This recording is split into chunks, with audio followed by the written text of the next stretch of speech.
Graça e paz a todos, muito boa noite, prazer enorme estar aqui com vocês, celebrando os 500 anos da Reforma Protestante, junto com o Seminário Martin Bucer, que tem sido essa instituição de ensino e educação teológica que tem abençoado tantos aqui presentes, e não só presentes aqui, mas em tantos lugares ao redor do nosso país. Então é motivo de muita alegria, motivo de muita festa a gente poder hoje celebrar um evento que, sem sombra de dúvidas, deixou suas marcas e influência não só na vida da igreja, e por que não dizer também do mundo no Ocidente. Eu queria, na reflexão de hoje, que tem como tema a tese 62, o verdadeiro tesouro da igreja, começar com uma pequena, mas não ingênua provocação. Em geral, quando a gente fala da Reforma Protestante, a gente pode correr o risco de fazer algumas leituras demasiado ingênuas, ou talvez até não ingênuas ao ponto de serem uma leitura naífe da Reforma Protestante, mas uma leitura romântica, não é? Como um conto de fadas, por exemplo. A propósito, pensa aí num conto de fadas. O que precisa ter num conto de fadas? Primeira coisa, você precisa ter uma princesa. Mas um conto de fadas que não tem uma princesa, não é um conto de fadas. E a princesa do nosso conto de fadas é a Bíblia. E como todo conto de fadas, não temos apenas uma princesa, mas a gente também tem um vilão. É necessário que tenha um vilão. E o nosso vilão aqui é a igreja medieval, que rapta a donzela, que é a Bíblia, leva ela até um castelo, aprisiona lá na torre de um castelo e ponto. Até que um dia, e aí é a parte mais legal do nosso conto de fadas, né? Aparece um príncipe, porque tem que ter um príncipe, não é?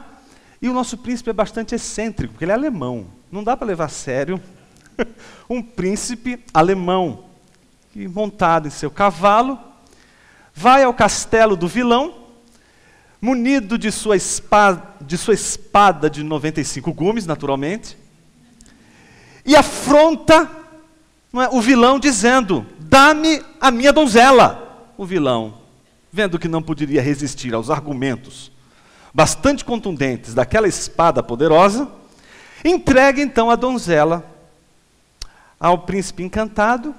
Então o príncipe encantado abraça aquela princesa e eles vivem felizes para sempre. E ponto. Essa seria a história em que, em geral, a gente poderia reconstruir da Reforma Protestante.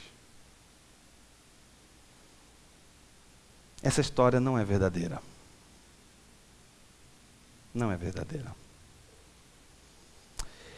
E talvez o que eu fale aqui pode chocar alguns, mas eu peço que você tenha paciência antes de você voltar à Idade Média e estabelecer uma espécie de inquisição aqui contra mim. A Reforma, ela não descobriu a Bíblia.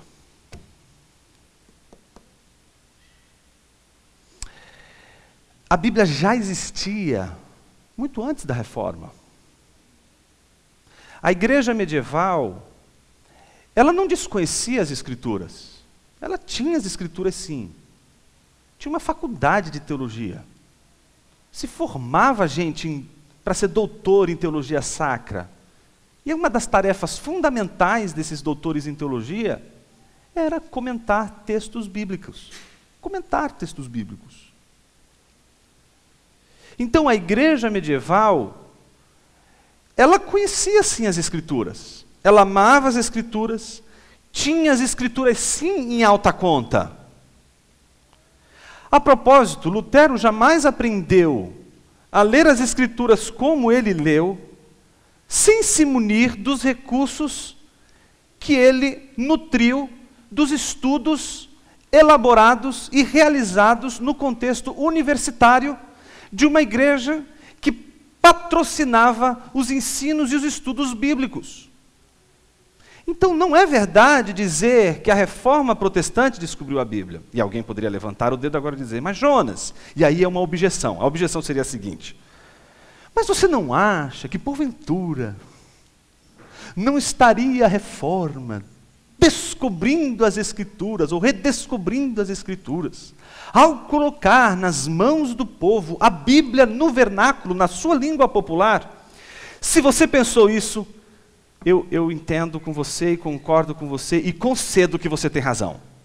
Se você pensou nisso, eu concedo a você que nesse ponto, se você pensou assim, realmente a reforma protestante redescobriu a Bíblia. Mas não é disso que a gente está falando. Não estamos falando de redescobrir a Bíblia como uma possibilidade de deixar o povo, de alguma forma, examinar as Escrituras. Mas estamos falando da própria materialidade da Bíblia.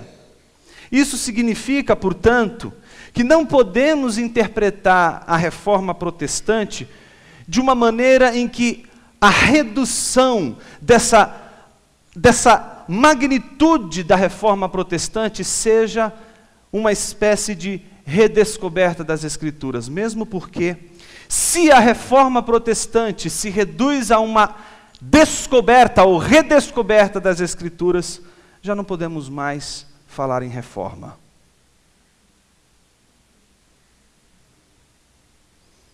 Há um livro muito interessante do Marvin Anderson, A Batalha pelo Evangelho, a Bíblia e a Reforma Protestante, não é? Uma análise de 1444 a 1589. Nesse livro, Marvin Anderson diz o seguinte, e essa é a tese que a gente vai defender hoje. A Reforma Protestante não descobriu a Bíblia. A igreja medieval amava a Bíblia e tinha a Bíblia em alta conta. A Reforma Protestante não descobriu a Bíblia. A Reforma Protestante redescobriu o Evangelho. E é isso que faz toda a diferença. Vou dar os exemplos para que isso fique mais claro ainda. Nossas igrejas estão cheias de Bíblia. Há Bíblias de todos os tipos. Bíblia da criança, Bíblia da mulher, Bíblia do empresário, Bíblia do evangélico, Bíblia do corintiano. Cada hora aparece uma Bíblia diferente. Bíblia de letra gigante, Bíblia de letra pequena, Bíblia digital, Bíblia de todas as versões, versão erudita, versão super mega blaster atualizada, versões de todos os tipos. Nossas igrejas estão cheias de Bíblias em suas livrarias, bancos cheios de Bíblias. A pergunta não é se a igreja tem Bíblia. A pergunta é se ela prega o Evangelho e conhece o Evangelho.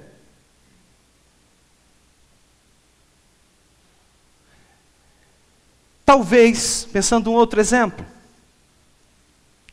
surja e exista, melhor dizendo, um teólogo liberal que conheça a Bíblia de uma maneira que talvez nenhuma das pessoas aqui presentes nessa plateia possam um dia na vida chegar a conhecer.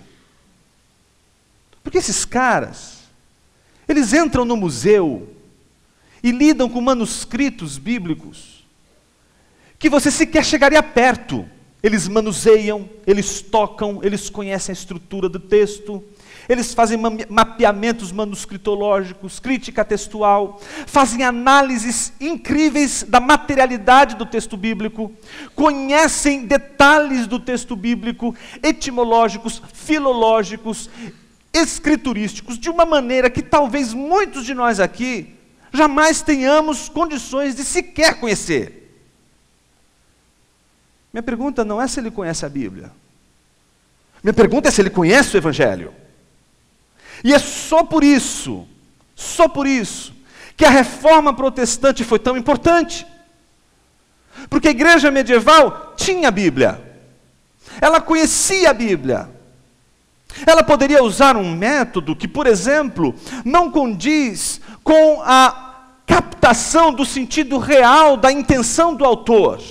Mas ela tinha o texto bíblico em alta conta, ela comentava esse texto bíblico, ela conhecia esse texto. Para você ter ideia, você pega, por exemplo, um Tomás de Aquino, que é um teólogo escolástico, tem comentário dele de Isaías, tem comentário dele de Jó, tem comentário dele de Mateus, tem comentário dele de 1 Tessalonicenses, tem comentário dele de João, tem comentário dele de Provérbios. Eles comentam a Bíblia. Isso acontece com Alberto Magno, isso acontece com Guilherme de Ockham, isso acontece com Duns Scotus, isso acontece com Miguel de Aquasparta. Eles estão acostumados a comentar os textos bíblicos de ponta a ponta. Fazem isso com toda a maestria, seguindo um método que talvez não seja o método que os protestantes vão considerar e vão abordar. Mas eles conhecem. O que a reforma protestante mostrou é que não basta conhecer a Bíblia. É preciso ir adiante. É preciso conhecer o Evangelho. E o Evangelho não é aquilo que o homem pode encontrar e dominar. É aquilo que o homem encontra e é dominado por ele. O Evangelho é, como diz o pregador, uma espécie de leão,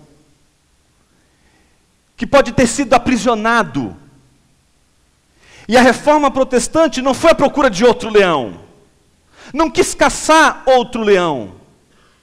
A reforma protestante não se interessou em buscar um outro leão.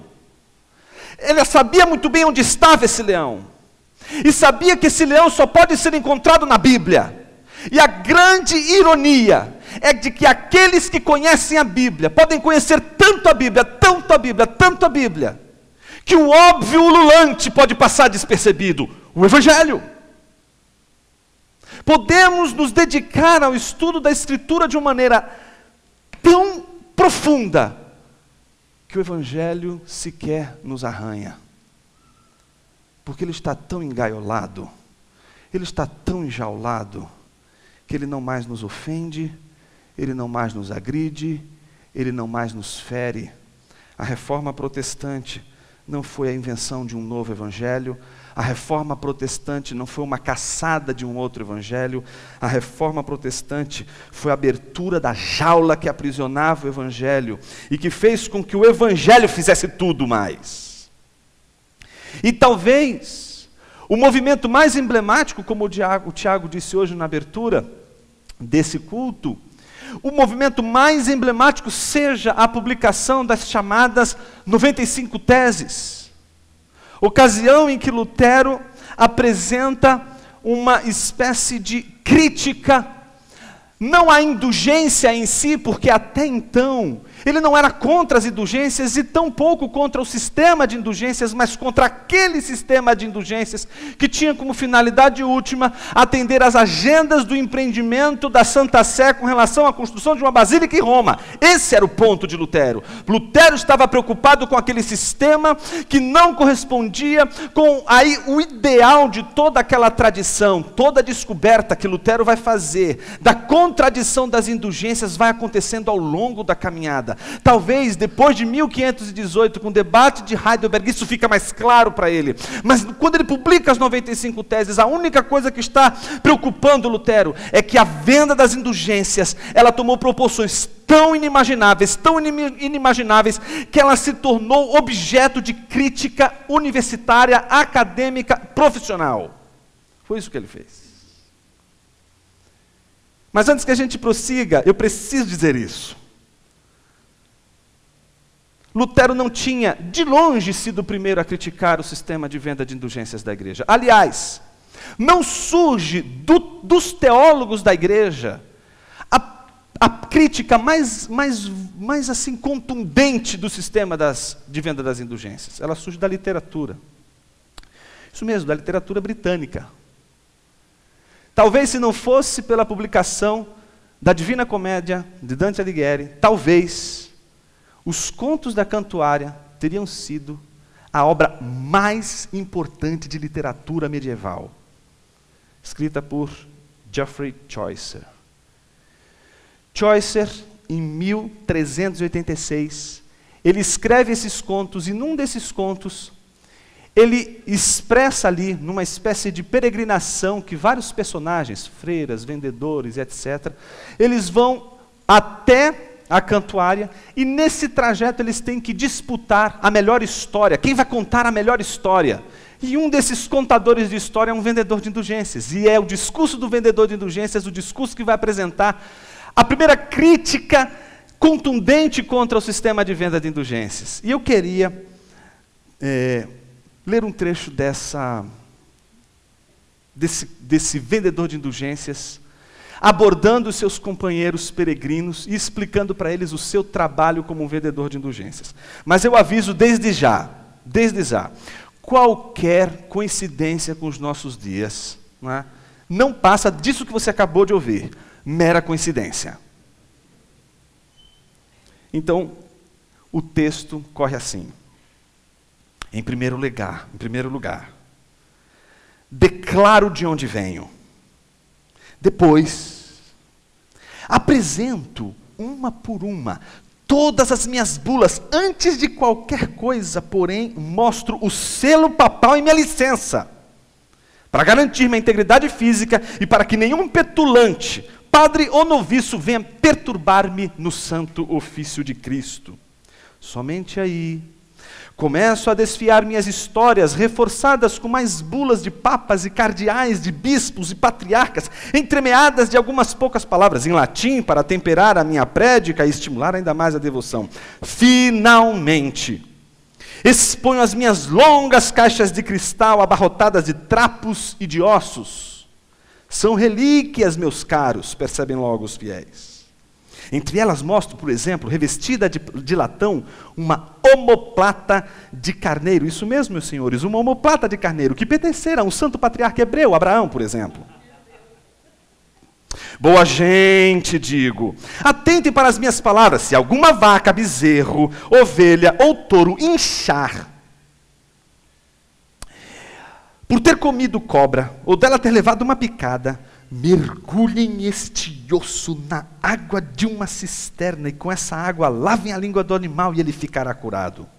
E não é só isso não, meu senhor, minha senhora, pois a ovelha que beber dessa água estará livre de erupções de morrinha e de qualquer outro mal. Prestem atenção, senhores, também agora no que vou dizer. Se o bom homem, dono dos animais doentes, toda manhã, antes que o galo cante, tomar em jejum um gole dessa água em seu televisor, irá então, segundo o testemunho que legou a nossos pais, aquele mesmo santo patriarca hebreu, multiplicar os seus bens e o seu rebanho. Já devo ter ganhado por volta de 100 marcos, desde que passei a vender indulgências. Postado no púlpito como um padre, tão logo os simplórios se assentam, faço uma pregação parecida com a que acabaram de ouvir, com uma centena de piadas e patacoadas, esforçando-me então para esticar bem o pescoço, inclino-me a oeste e a leste sobre os ouvintes, parecendo uma pomba pousada no celeiro. A língua e as mãos não param de agitar-se. Vocês gostariam de me ver pregando.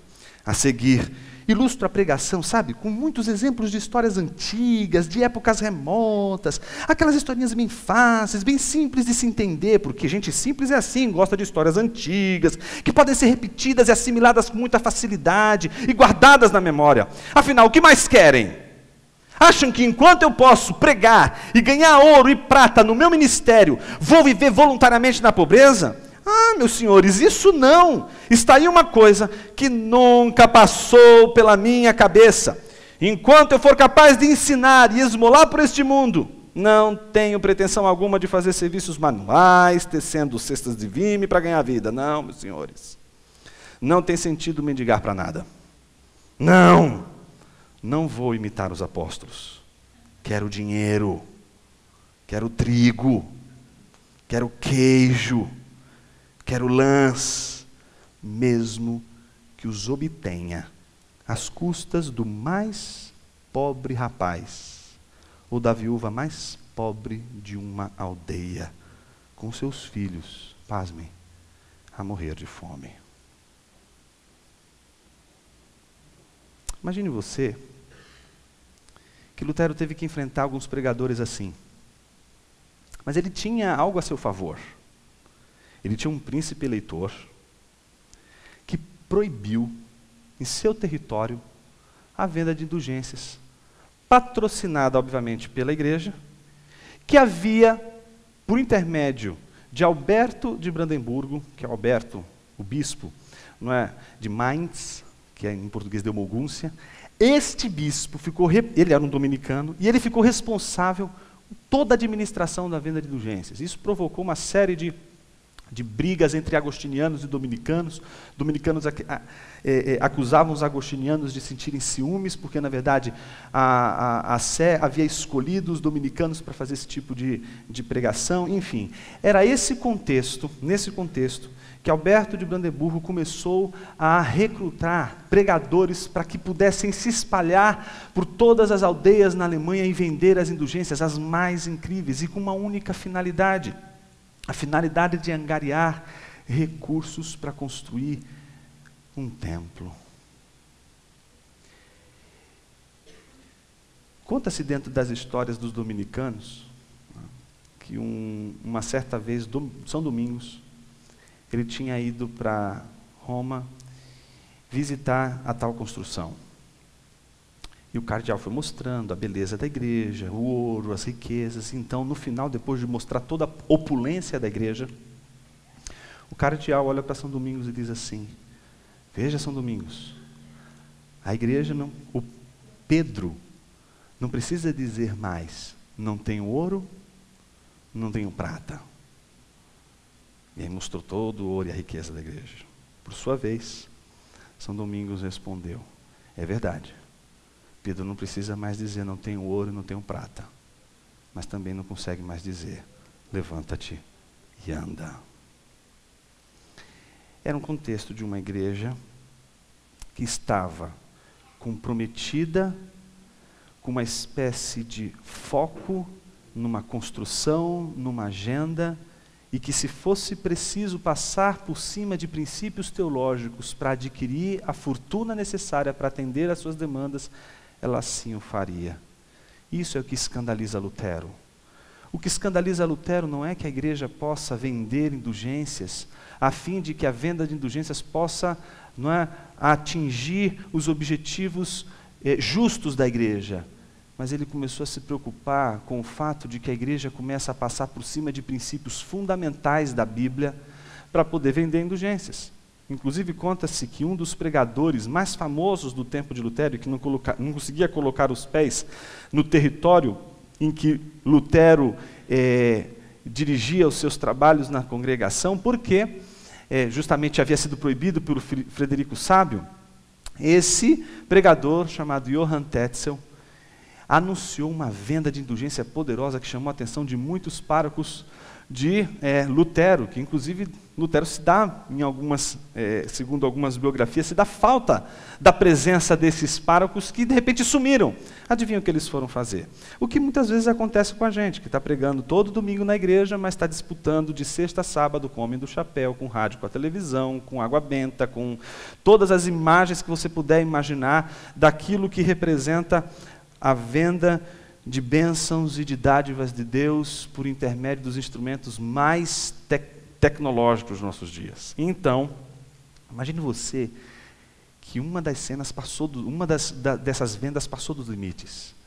Tetzel, que tinha essa oratória de pregador que conquista todo mundo com seu jargão, inclusive um deles que é o mais famoso, e que há várias menções desse jargão em diversas teses das 95 teses. Ele dizia o seguinte: todas as vezes que a moeda no fundo do cofre tilintar, uma alma do purgatório irá saltar. Numa dessas pregações para vender indulgências, ele anunciou uma indulgência super poderosa. Essa indulgência, ela prometia o perdão, inclusive para aquele que, se fosse o caso, tivesse, por exemplo, estuprado a mãe de Cristo, ele teria perdão, teria indulgência. Não importa qual fosse o pecado, passado, presente e futuro, todos os seus pecados estariam perdoados. O problema é que era muito cara essa indulgência.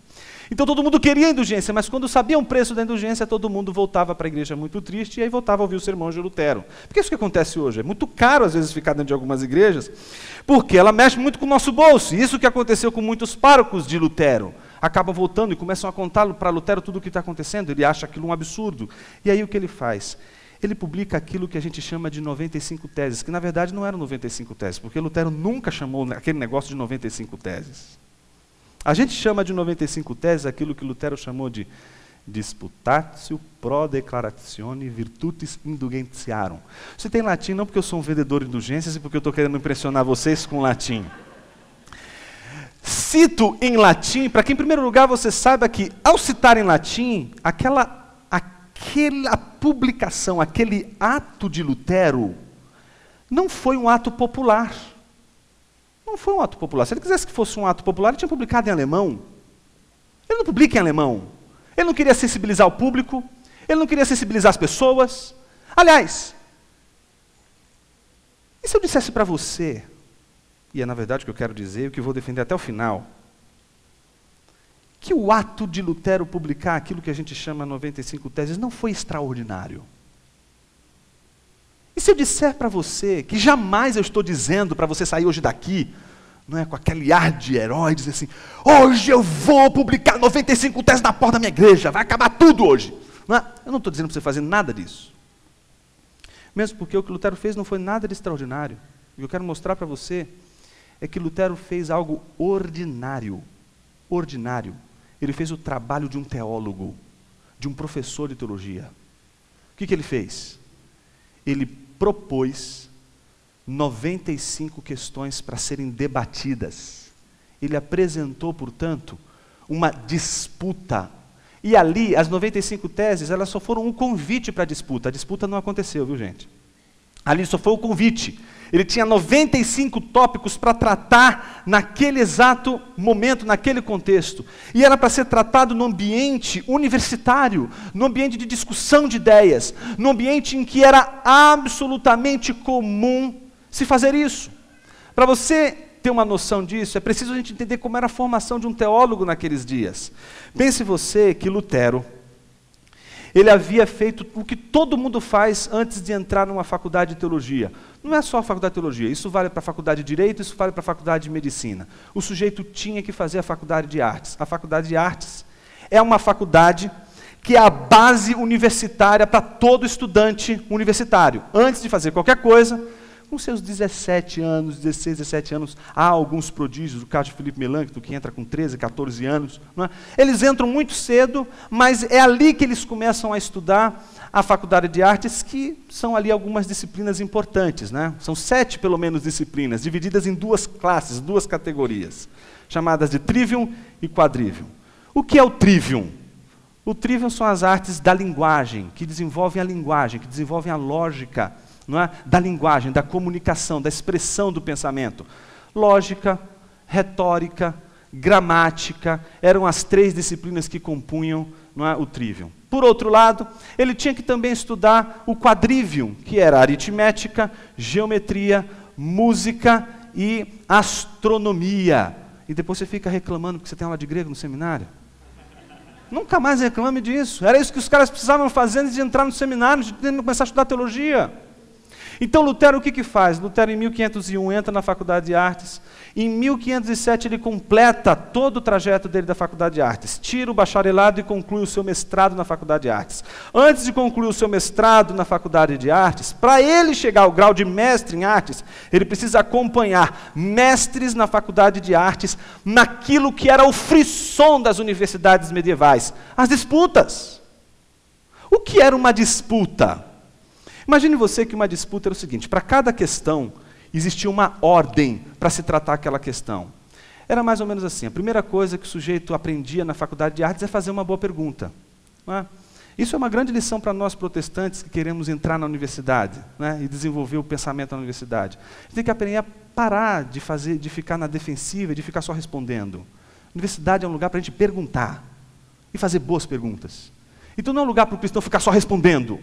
É lugar para o cristão fazer boas perguntas. Então a faculdade de artes era um primeiro passo universitário em que o sujeito iria aprender a formular uma pergunta. Então se o cara perguntasse assim para o professor, professor, como é que Deus criou o mundo? Ele dizia o seguinte, olha, volta para a faculdade de artes, volta para estudar, porque você não sabe fazer pergunta direito. Você precisa aprender a fazer uma pergunta. E por quê? Porque essa pergunta ele diria para você o seguinte, isso aí você não precisa de mim, você pode usar o Google. Você pode ler um livro. Leia. Isso você vai encontrar nos livros. Mas uma pergunta que gerava uma disputa era uma pergunta que tinha que obrigatoriamente refletir uma postura ou positiva ou negativa. Por exemplo, Deus existe? Essa era uma pergunta que eles diziam, bom, boa, gostei, agora você aprendeu a fazer uma pergunta. Por quê? Quando você faz uma pergunta como essa, ela só permite duas respostas, ou sim, ou não. E aí ela tem que ter uma ordem. A disputa, quando ela é falada, quando ela é oral, não quando ela é escrita, quando ela é falada, ela segue um ritmo. Que ritmo é esse? Primeiro, ele levanta a pergunta, Deus existe? Ou, Deus é conhecido por meio das imagens que possuímos em nossa mente? Começa, por exemplo, com as opiniões contrárias à do debatedor. E aí ele começa, em primeiro lugar, expondo o pensamento contrário ao dele. Fulano de tal, primeiro diz isso. Beltrano diz aquilo. Ciclano diz aquilo outro.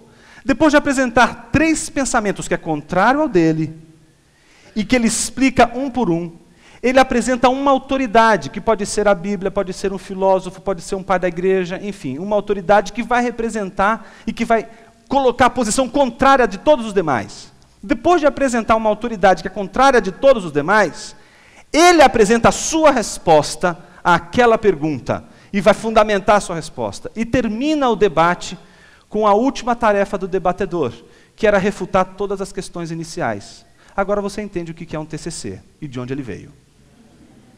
Agora você entende por que o teu professor, quando olha para você, diz assim, olha para o seu trabalho,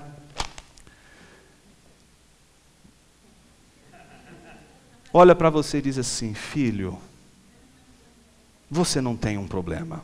Às vezes, como, professor, eu tenho tantos problemas, não consigo pagar minhas contas, eu estou com mulher lá. Assim. Não, criatura, não é este problema.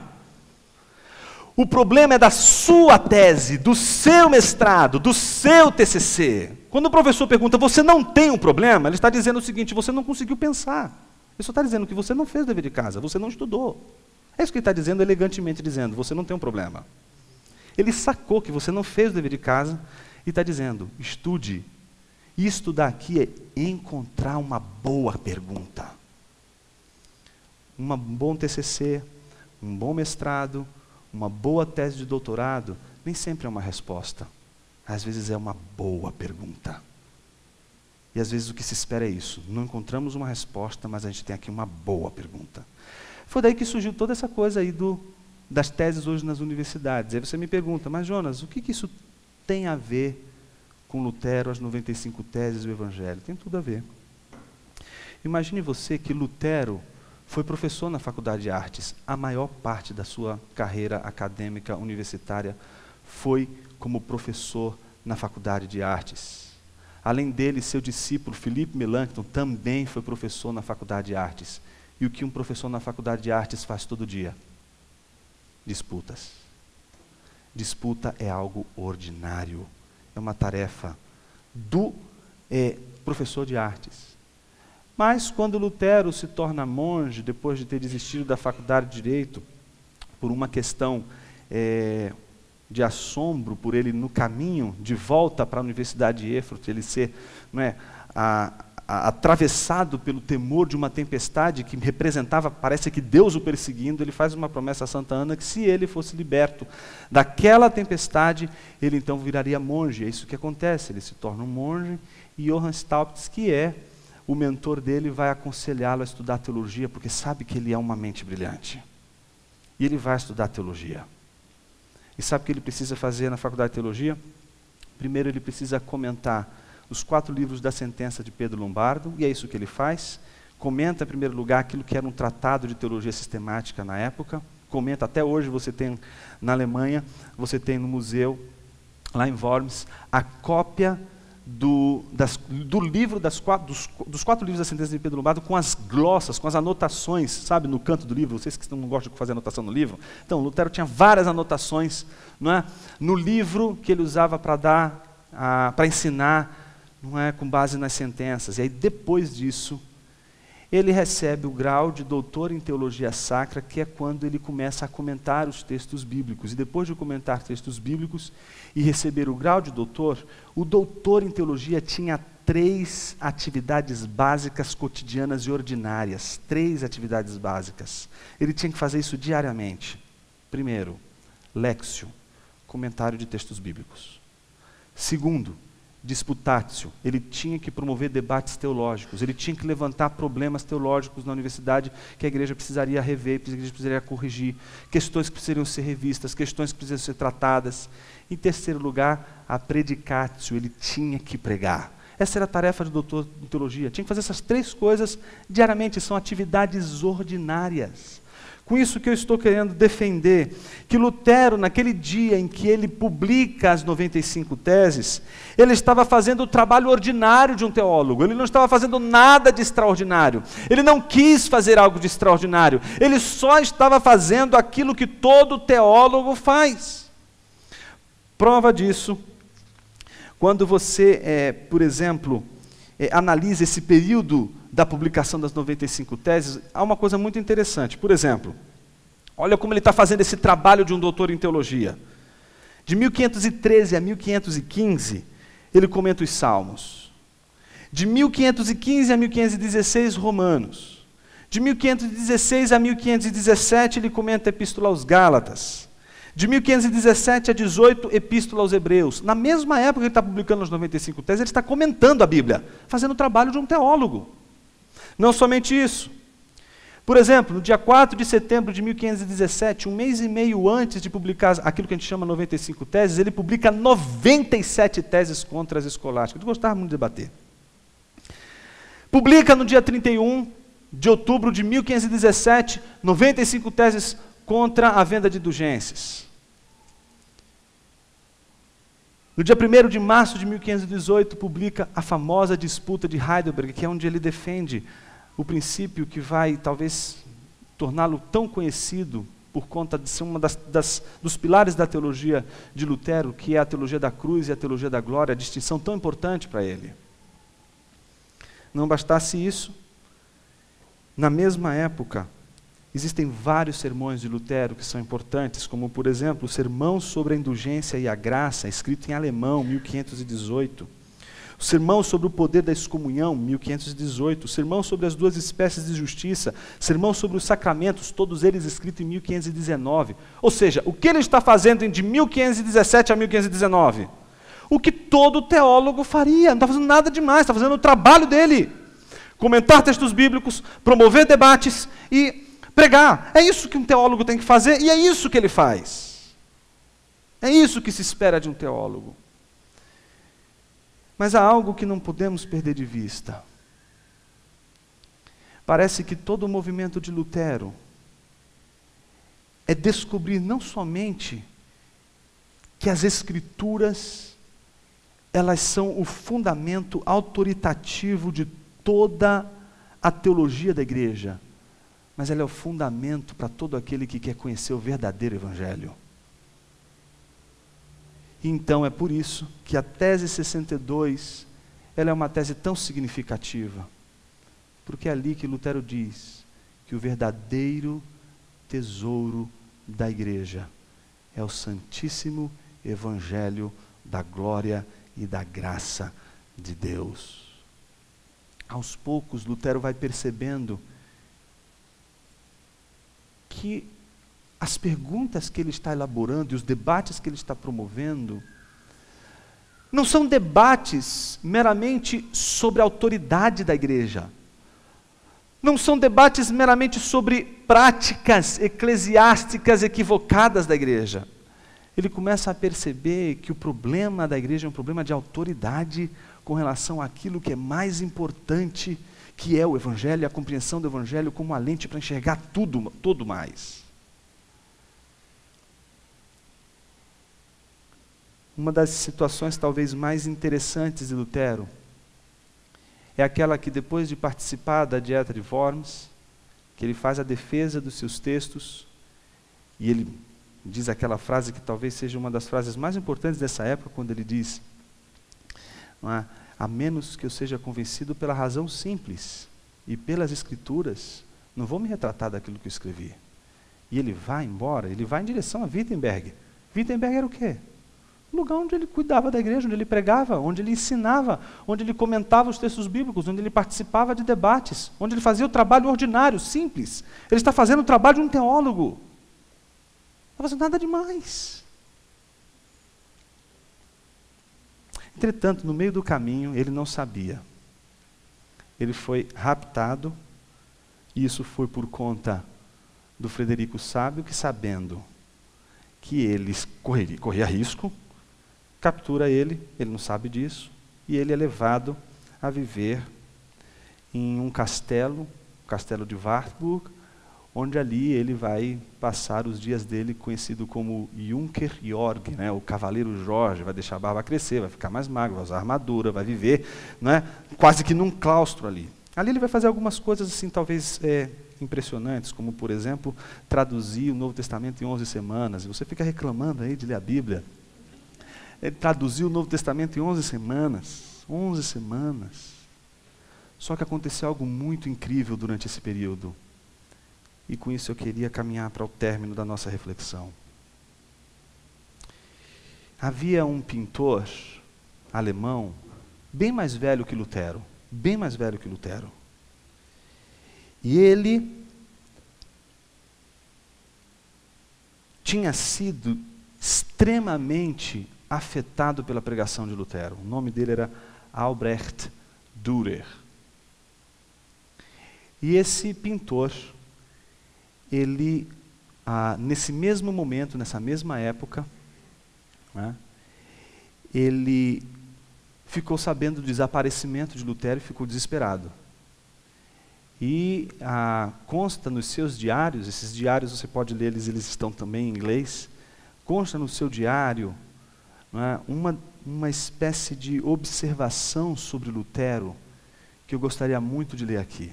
As observações dele são observações que eu diria assim, meio estilo Chapolin. É a seguinte observação dele: ó Deus, e se Lutero estiver morto? E agora? Quem de agora em diante exporá o Santo Evangelho tão claramente a nós?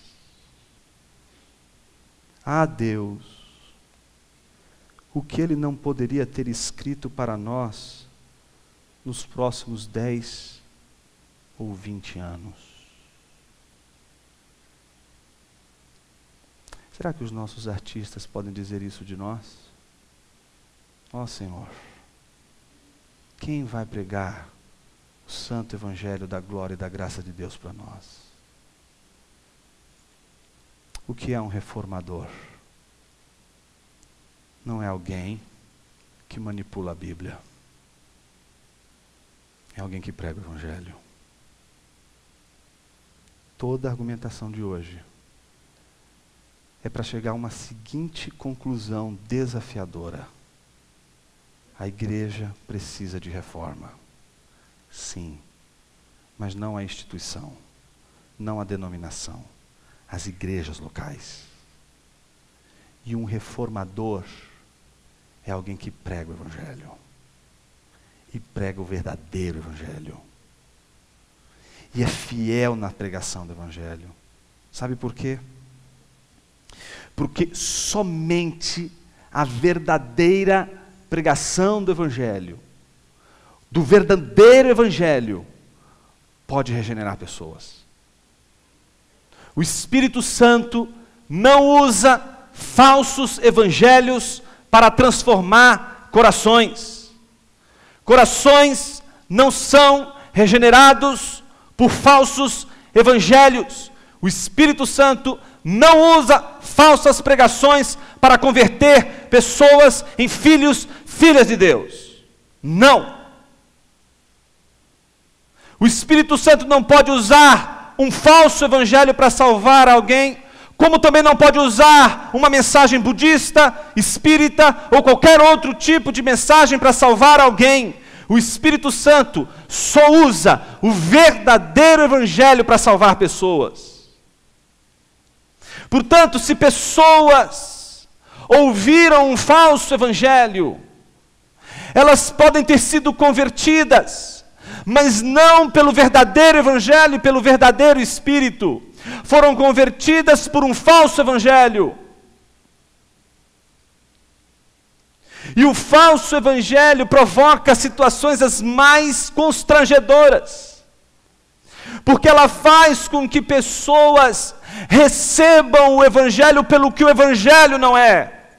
Faz com que pessoas sejam convertidas por um evangelho que não é o verdadeiro, e elas se tornam convertidas a um falso evangelho, e portanto a uma falsa religião, a uma falsa adoração. Não somente isso, a falsa pregação do evangelho também provoca reações negativas ao evangelho. A falsa pregação do evangelho faz com que pessoas rejeitem o evangelho pelo que o evangelho não é. E esse é um segundo problema constrangedor, porque não há nada demais em as pessoas rejeitarem o evangelho. Você não precisa ficar preocupado porque as pessoas rejeitaram o evangelho, isso é mais do que previsível. Pessoas vão rejeitar o evangelho, mas que elas rejeitem o evangelho pelo que o evangelho é, e não pelo que o evangelho não é. Triste constrangimento é saber que uma pessoa rejeitou o evangelho pelo que o evangelho não é. Rejeitou o evangelho pela venda de um evangelho espúrio, de um evangelho indulgente, de um evangelho que visa afetar os homens nas suas sensibilidades, mas nunca no seu coração, e transformá-los de dentro para fora para a glória de Deus. O falso evangelho é nocivo. Ele é tão nocivo que nos provoca um terceiro constrangimento. E o terceiro constrangimento, pasme, é aquele que mostra a necessidade de reformadores capazes hoje de fazer o contrário do que eles imaginam que eles seriam chamados a fazer. Talvez eles hoje sejam chamados a desevangelizar.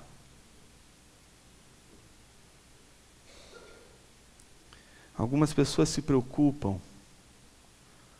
Puxa vida, esta igreja X, esta igreja Y, esta igreja Z que foi plantada, está cheia de crente, não tem nenhum convertido. A pergunta que eu faço é, de que crente você está falando? Louvado seja Deus, quando existem igrejas verdadeiras, pregando o evangelho verdadeiro, e pessoas que foram conquistadas por um falso evangelho estão sendo restauradas na visão verdadeira do evangelho e convertendo realmente ao verdadeiro evangelho. Glória a Deus por isso. Sabe por quê? Se a gente não fizer isso, nós vamos repetir a história na Europa. A Europa não se preocupou com os crentes. A Europa focou tão focada em ganhar a qualquer preço, mesmo que seja necessário abrir mão do evangelho, mas alcançar o máximo possível de pessoas, que ela esqueceu de cuidar da mente e do coração de toda a igreja. Meus irmãos, o evangelho não é o tesouro do novo convertido. O evangelho é o tesouro da igreja. O brilho em torno do evangelho deve estar nos nossos olhos, sejam eles os olhos de alguém que deu os primeiros passos na fé cristã, sejam os olhos daqueles que brilham diante do evangelho depois de tão longa caminhada com Cristo. Por isso, meus irmãos, eu entendo que é necessário reforma hoje. É necessário pregar o evangelho dentro da igreja. Lutero pregou o evangelho dentro da igreja. Reforma na igreja se faz dentro da igreja. E enquanto não reformarmos o púlpito da igreja, não vamos reformar a igreja local. A igreja local começa quando do púlpito brota o verdadeiro evangelho da glória e da graça de Deus. o verdadeiro Evangelho, pelo qual o Espírito Santo transforma corações, transforma a mente, transforma a vida, transforma tudo mais.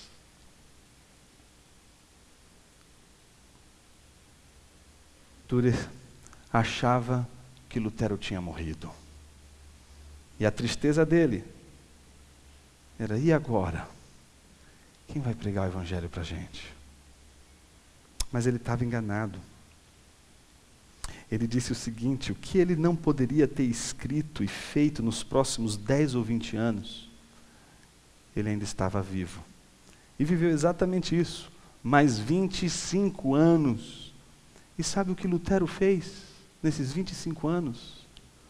Nada de extraordinário. Ele fez o que todo teólogo faria em seu lugar. Nesses 25 anos ele continuou comentando e traduzindo a Bíblia para o alemão, participando de disputas, escrevendo tratados teológicos e catecismos, pregando e cuidando do verdadeiro tesouro da igreja, cumprindo assim o que se esperava e, por que não, ainda se espera de um autêntico professor de teologia. Eu acho que boa parte do nosso sofrimento hoje, por causa do falso evangelho, é porque simplesmente não fazemos mais o que precisa ser feito. Não pregamos mais e ensinamos mais o que precisa ser ensinado. A gente sempre quer o evangelho, mais alguma coisa. E quem tem o evangelho, mais alguma coisa, nunca vai poder dizer, como um dia disse Lutero: a palavra fez tudo, eu não fiz nada. Quando é o evangelho mais alguma coisa, no final você pode dizer: foi muito boa aquela estratégia. Foi muito bom usado técnicas de psicoterapia. Foi muito bom ter usado técnicas de gestão de crescimento de igreja. Foi muito bom se envolver com questões sociais e se tornar um ativista político.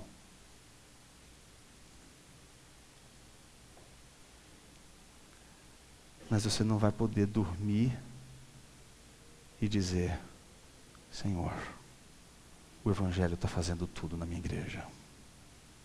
Minha pergunta para você nessa noite é: o Evangelho é a fonte de vida da sua igreja? O Evangelho é a fonte de vida da sua espiritualidade, do seu pensamento, da sua devoção? O que alimenta o teu interesse por teologia? Você entrou no seminário para conhecer mais Bíblia? Para se tornar um conhecedor de informações? Um enciclopedista teológico ambulante? Uma espécie de Google em carne e osso? Eu tenho pena de você. Você ainda precisa do Evangelho. Senhor Deus, muito obrigado, Pai, porque podemos celebrar hoje 500 anos em que ouvimos uma voz que rompeu as trevas do nosso conhecimento do Evangelho e nos fez redescobrir o poder do Evangelho, a loucura do Evangelho, aquilo que, por ser o Evangelho, faz com que tudo em nossa vida seja uma experiência de transformação da mente, do coração, que implica a mudança de todo o entorno. Que o teu Evangelho se faça ouvir. Que o teu Evangelho possa ser anunciado por igrejas comprometidas com a saúde teológica, doutrinária e espiritual da igreja. Que o Senhor possa levantar entre nós professores de teologia, como foi Lutero, capazes de despertar a igreja para o que realmente importa. Assim oramos, agradecidos, em nome do teu Filho Jesus. Amém.